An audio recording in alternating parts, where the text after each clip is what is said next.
Following the French and Indian War, the British government found itself with a lot of new land in the American continent. Much of this land was uncolonized by Europeans, being still inhabited primarily by Native Americans. The British government decided to regulate the settlement of these lands for the safety of both the English-speaking subjects and for the satisfaction of the natives.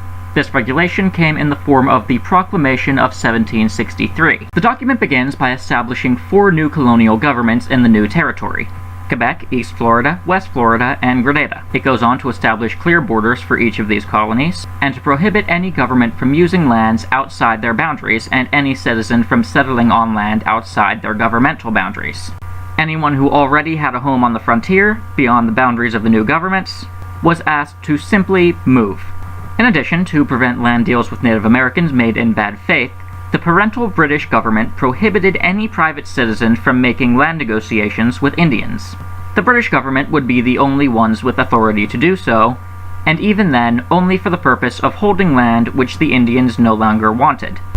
This document can be thought of as a way of trying to appease both the colonists and the Indians that fought with the French during the war.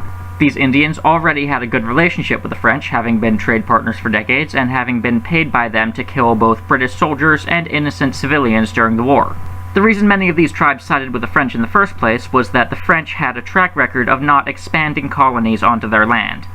The British, on the other hand, had tens of thousands of settlers in the region, and every year as immigrants came and as families had children, all these people required more space to farm and build. This proclamation sought to limit the amount of space the colonists could take up as a token of good faith to the former enemies. Or at least it promised to. Whether the British government was sincere in their promise, they would find that their own subjects had little interest in following this new rule that was imposed on them from across the ocean. Land speculators saw this rule as an annoyance, not to mention people interested in moving westward and people who were supposed to vacate the land they were already living on. As you may imagine, many just ignored the proclamation and broke the law, living, farming, and negotiating with natives, all without government supervision. Despite the attempt to appease them, the French land Indians and the colonists simply had a hard time getting along after all the grievances each side had been accumulating since before even the war. In 1763, the same year as this document, a chief named Pontiac organized a large-scale guerrilla war in which several tribes cooperated against the British. Civilian farms were destroyed, families killed, several forts were attacked, and some forts even occupied by natives. But in the end, this rebellion was put down.